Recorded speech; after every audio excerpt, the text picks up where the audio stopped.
Hi, I'm Dave Monty. Welcome to my video series, Everything Villages. Today we're going to do a market update. It's March 2023, so stay tuned.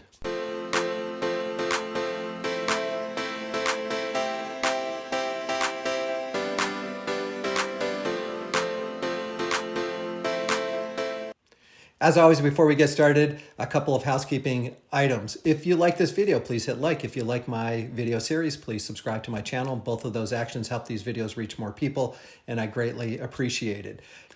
Also, if you'd like a copy of my free 42-page guide, Buying and Selling a Home in the Villages, you can email me right here at davemontysales@gmail.com, and I'll send you out your copy. I've also recently updated my cost of living calculator to add a lot more features to it. So if you'd like a copy of that, you can also email me right here at davemontysales@gmail.com.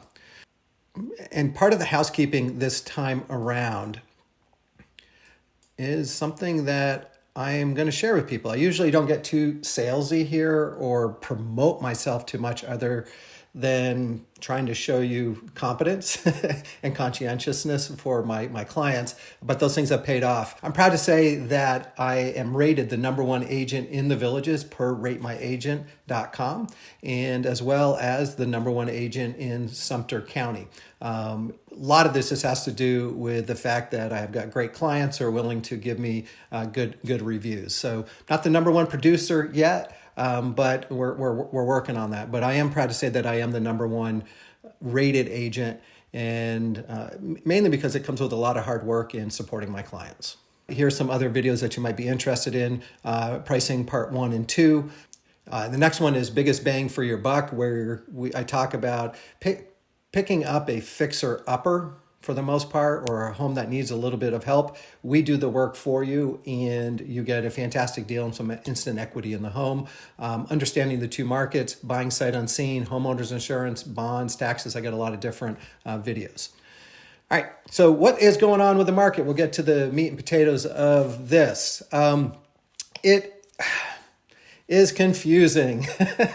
So I don't know if if you keep up with me. I didn't do one in February for a couple of reasons. One of them, it is busy season, and I've been running pretty ragged trying to help my clients that are in town and help a bunch of listing clients as well. But the market is a little bit all over the place right now, and we'll talk about what I am seeing, some of the validation I'm getting based on some of my observations as well. We are seeing interest rates kind of bouncing around with what happened with the banks this week. I've heard that they're now reducing interest rates slightly.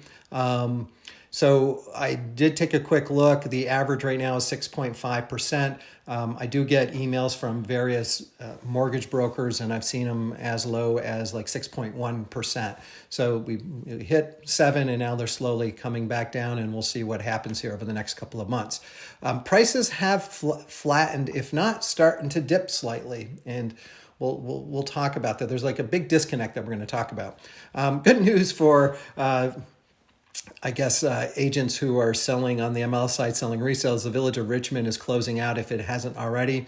And this is starting to help the resales in the traditional part of the Villages. Richmond is one of the few great locations of the new homes, and they have just closed it out. And when they were building that, there was a lot of interest in Richmond, and it kind of slowed down sales in parts of the traditional part of the Villages, which is north of Highway 44. But that has closed out, so we don't have to compete with that area with new homes anymore.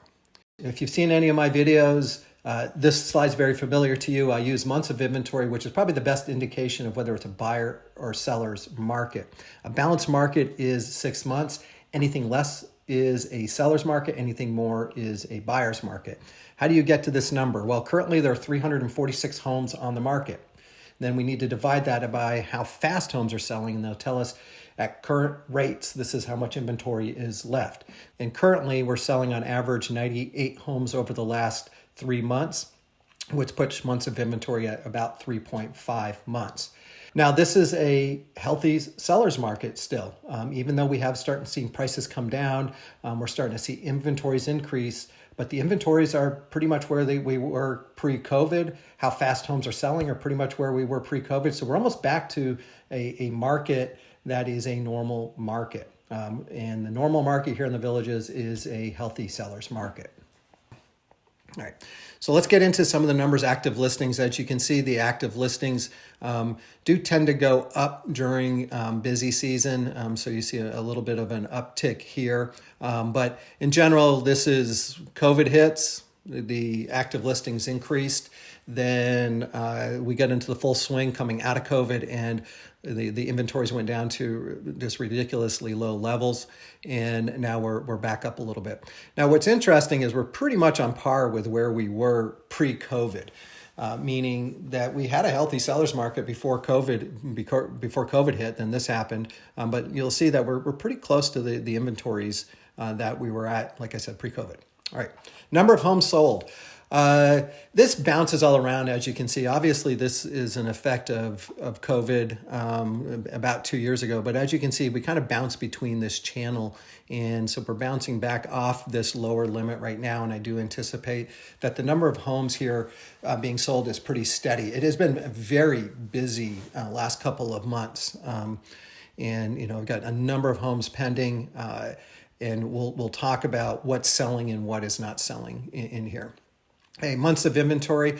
I do have this channel in here, and it's kind of a broadening channel, which just means anytime you have a channel kind of splay out like that, that means there was something that happened, and that is obviously COVID here. So here are the months of inventory, again, at the beginning of COVID, then down to ridiculous levels when we were measuring months in days, and now we're back up above that level. Now, I did say that we're at 3.5, and that's what I calculate.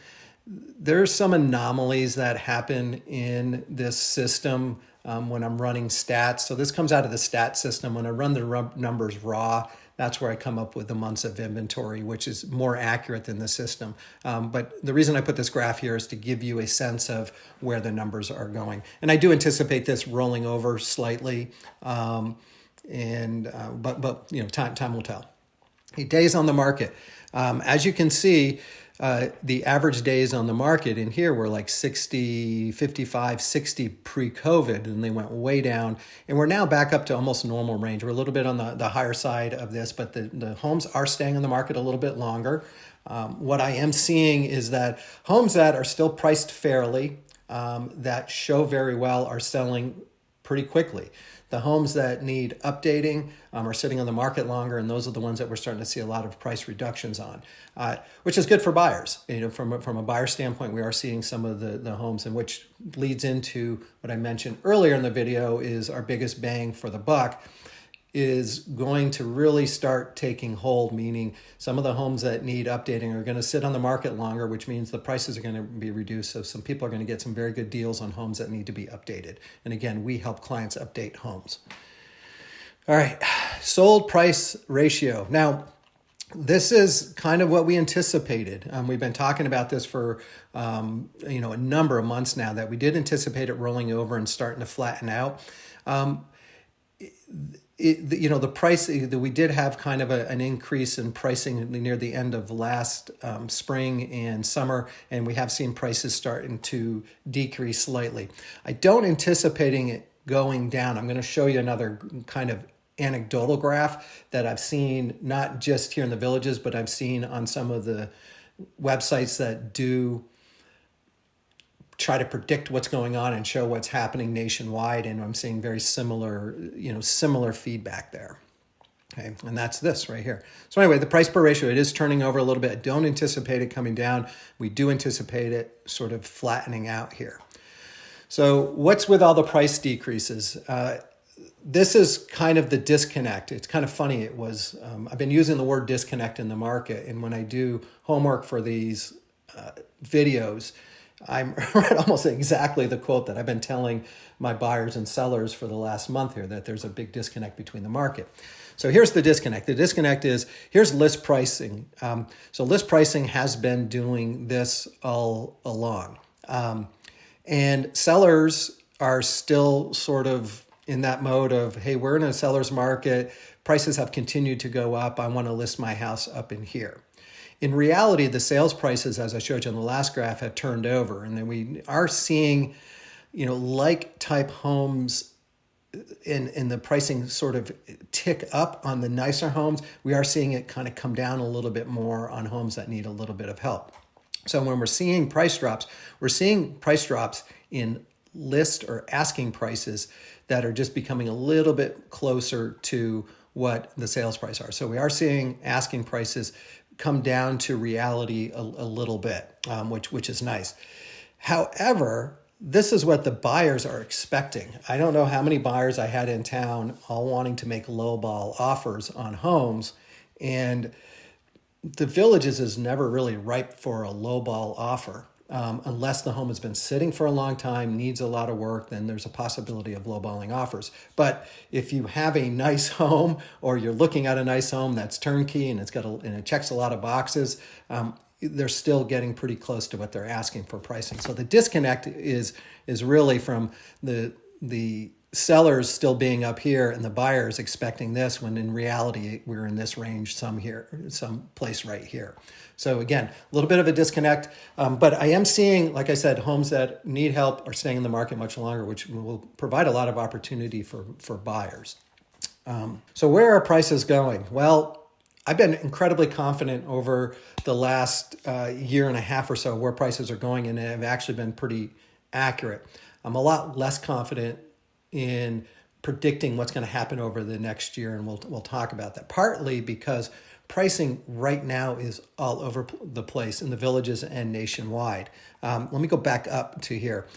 If the sellers still have their heads in their clouds, we're seeing some homes that are priced way too high. We're also starting to see some sellers who, now think 40 days on the market is the end of the world because things were selling so fast for a while. But the average in a healthy seller's market is 60 days on the market.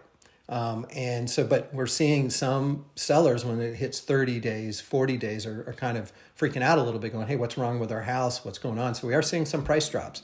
So depending on where you are and what the house is, we're seeing pricing. We're seeing prices here, all over the place with list pricing. Aggregately, we're starting to see this, though. Aggregately, we're seeing that. So let me talk about some of the factors and why it's getting a little bit harder to predict. Well, first of all, there's a lot of things going on globally. What's going on with the Ukraine, with the banking issue. Are interest rates going to be going up or coming down? So there's a lot of unknowns right now in the market. But what we do know, and if you've seen these slides before, so this is anything new if you've seen these videos, is that Freddie Mac says for every percentage increase in mortgage rates, you're going to see a 5% drop in the number of buyers, which we have seen a little bit, not as much in the Villages, probably a 2% drop in buyers, mainly because 60% of the people pay cash here. For 1% increase in mortgage rates, you'll see home values drop 4%. We haven't seen a 4% drop here. 4% on a $500,000 home is $20,000, and we're not seeing homes that used to sell for $500,000 selling for $480 right now. We might be seeing them sell for $495 as an example. All right. Historically, here's what's happening to interest rates. Like I said earlier in this video, right now we're seeing 6.5. The average since 1971 has been 7.75. So we're still below average on interest rates. Now, interest rates don't affect us here as much. Like I said in the previous slide, we have 60% of buyers are paying cash here in the Villages. So the cash buyers right now are having a great time. So, all right. Confidence in the market. This is the same graph that I had up 2 months ago because they only update this quarterly. You are seeing a drop in confidence in the housing market. Now, what does that mean? Market activity, same slide I had 2 months ago. We're seeing an increase in people who are looking to buy homes, believe it or not, and then we're seeing a decrease in the number of people who want to sell homes. So you're going to have an increase in buyers and a decrease in sellers, right? Which is creating a little bit more of an imbalance. So we are going to probably see inventories impacted a little bit. and we won't talk about refinancing there. Foreclosures are up 36% year over year, but foreclosures were at almost a historically low rate. So up 36% still means that foreclosures are a little bit low. Unlike 2008, homeowners were unable to refinance their homes because their homes were upside down on price because pricing crashed. What's happened over the last 2 years is we had such a big bump in pricing that a lot of homeowners have a lot of equity in their home. So if they're unable to pay their mortgage, they're not going into foreclosure. They're short selling it, or they're just selling it outright, or trying to refinance and work with the banks. So we're not in the same situation we were in 2008, where you had all of these bad loans where people could not afford them. The homes were upside down as far as equity in the home. And so that's what caused a lot of foreclosures, which had a cyclical effect. If I'm trying to sell my home, there's a foreclosure next door that's identical to my house, and that foreclosure is $100,000 less than mine. People are going to buy the one that's $100,000 less unless I drop my price. So it kind of had a cyclical effect. That is not happening in this current market. So no one's really anticipating a crash in the market. What we are seeing is maybe a little bit of flattening, if not a slight reduction in pricing, but no crashes. Current homeowners are sitting on low interest rate mortgages, and which means that they're not going to be putting their homes on the market. So if I have, like in the previous slide, 2% more people looking in the market, but I have people not wanting to put their home on the market, there's going to be an increase in demand and a supply slowly decreasing, which keeps prices up. There's an additional stat that I don't have in this presentation, mainly just because I just heard it after I put this together, which is in 2008, there were 4 million new home starts going into 2008. This year, there's only been 1 million. So there is just not as nearly as much inventory as there was in 2008. And everything's indicating that inventories are going to remain tight here in the United States. So we do not, like I said, we don't anticipate prices crashing. We do anticipate them flattening out. The big question is, are they going to dip slightly? They're going to keep going up? Are they going to bounce around a little bit? That, I can't tell you with granularity. Here is what we're hearing from all the experts out there. This is the same slide I had, and didn't find anything updated. These were, people haven't updated these numbers. So this is an aggregate of a minus 7.4% if you average everything out. You have Realtor.com saying that they think prices are going to go up, and you have a bunch down here that think that we're going to have a hit to the market. And for all the reasons that I just stated, I don't think we're going to have a hit to the market. I do think inventories are going to remain fairly low, which keeps prices up. Okay.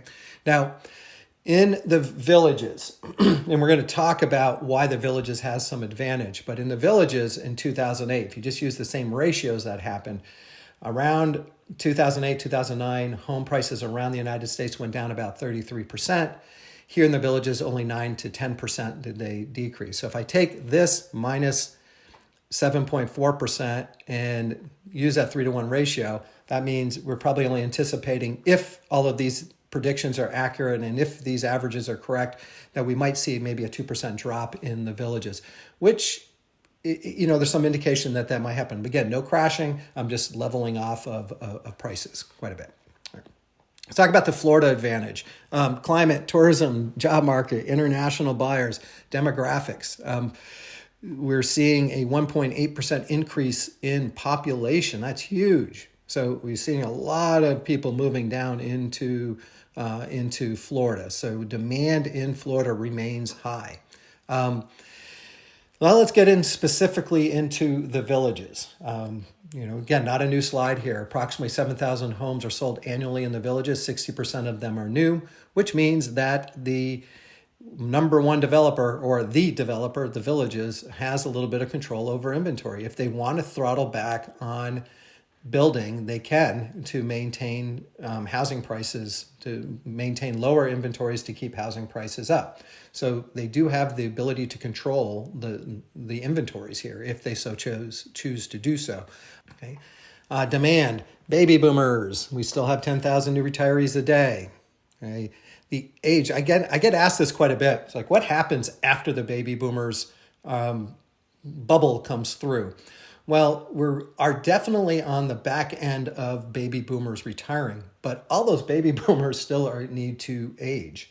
So here the number of people over 65 up into 2060, and you just see it continue to grow. So this is almost a 50% increase of people who are going to be aging in or, living longer.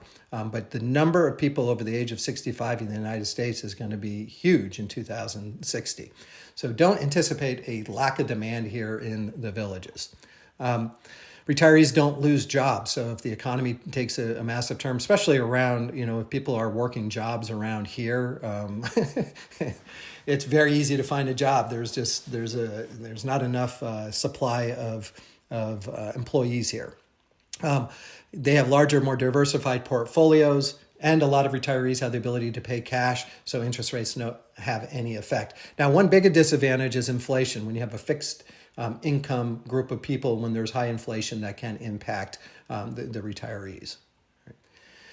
So the other thing that impacts demand, there are a lot of compelling events in this stage of people's lives, usually centered around health, family issues, things like that. People move up, they move down. The average villager moves 3 times within the villages. And usually, and a lot of people and say this a lot, but a lot of people think that's because they messed up and bought the wrong home. That's not usually the case. Usually the case is that they just had a change in circumstances which caused them to either want to move up or move down within the villages.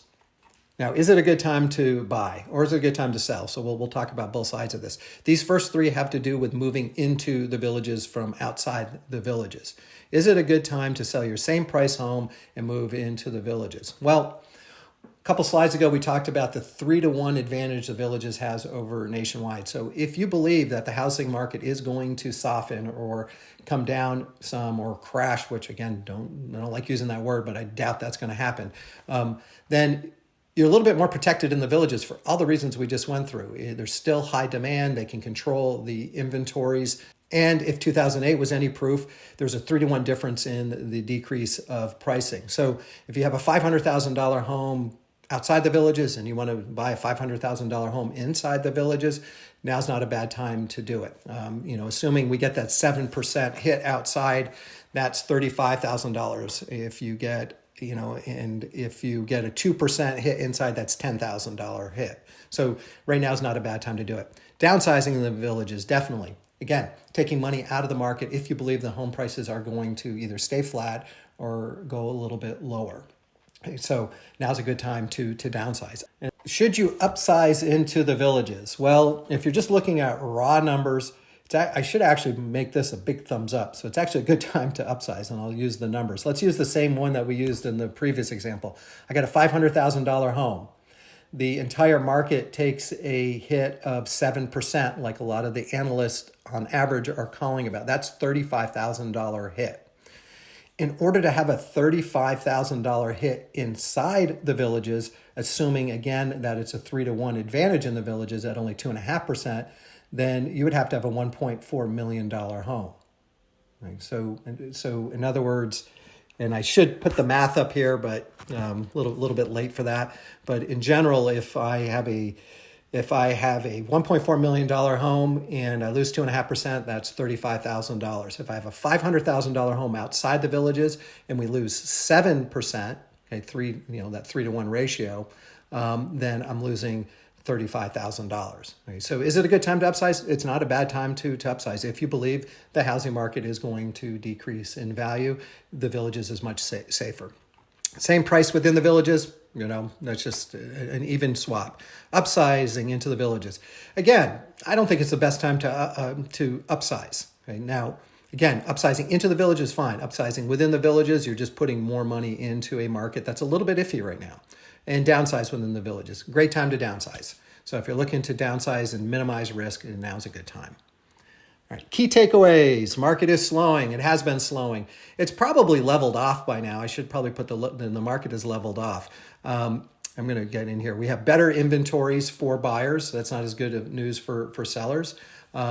Interest rates continue to tick up, but there's been some news this week where my guess is that the Fed is at least done. There's even rumors that they might lower interest rates due to some of the banking issues that just happened this week. And again, if you believe the housing market is going to not be good, and I believe it's going to be flat, in my opinion, more flat than bad. But here's a very safe place to keep your money here in the Villages. Right? I think that's about it. All right. I hope you found this video informative. Again, if you did like it, please hit like. If you like my channel, please subscribe to it. If you'd like a copy of my free 42-page guide, that way, buying and selling a home in the Villages, just email me right here at davemontysales@gmail.com, and I'll send you out your copy. I also have my free cost of living calculator that you can also email me right here at davemontysales@gmail.com. I hope to be seeing you around the Villages. Take care.